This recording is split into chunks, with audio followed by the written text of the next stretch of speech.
In drumming, as in life, if you're not moving forward, you might need to get back to basics.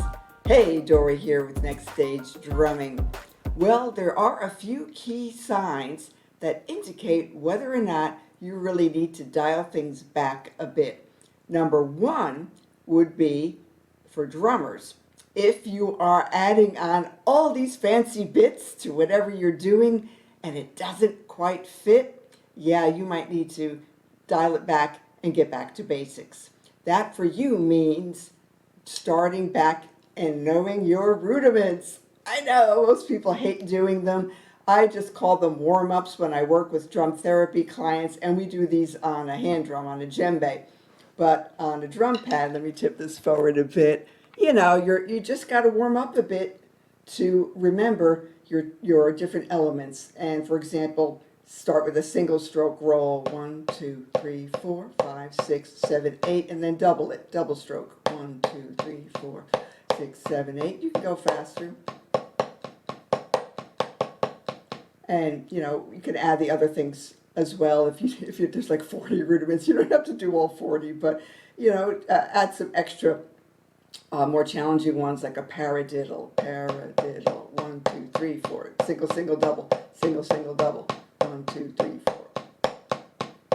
And it sounds really goofy, and even for my drum therapy clients, especially the young teens, especially the guys, they hate it, but I tell them that it really helps you focus better and get in the zone so that you don't have mistake number 2, messed up timing. Again, in drumming as in life, if things aren't working out, your timing might be off. And this I can tell with drummers who have been away from drumming for a while. It could be a few weeks, it could be a few years, but it's interesting. Your muscle memory gets thrown off a bit, and you're almost there, but not quite on the beat. So on the beat, entrepreneurs and creatives. So you keep trying things, right? And thinking, why isn't this working? Because your something is slightly off, and you need to make adjustments. You need to tune in and figure out what is it that needs to be corrected. Number 3 would be maybe you are missing the mark because you are overwhelmed.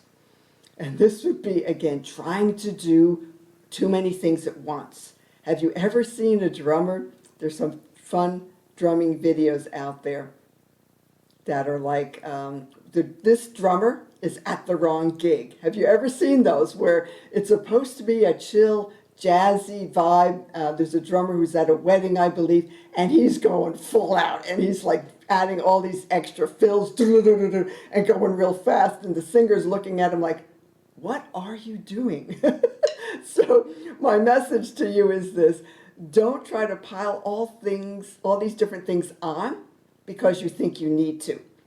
There's lots of people out there doing lots of cool things, and you might think, oh, I want my videos to look like that, or, oh, I've got to do my reels like that and learn how to add in all the text and stuff, or, you see a drummer online, yeah, I want to drum like that. Great, but does it fit what's needed? Think about it. So I can demonstrate this also on a hand drum, since this is my drumming channel, and you could do the same thing. Make sure that you focus and warm up a bit and get back to basics. And here's the same types of rudiments on a djembe. Single stroke roll, double, triple, paradiddle,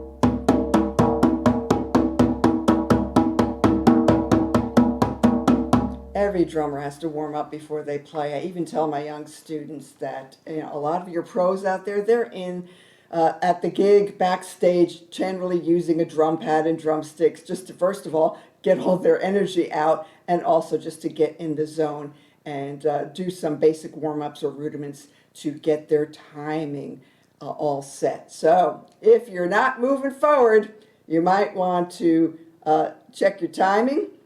Make sure that you're dialing things back and getting back to basics, and don't pile on too much at once because you might not be ready for it, or it might not be needed.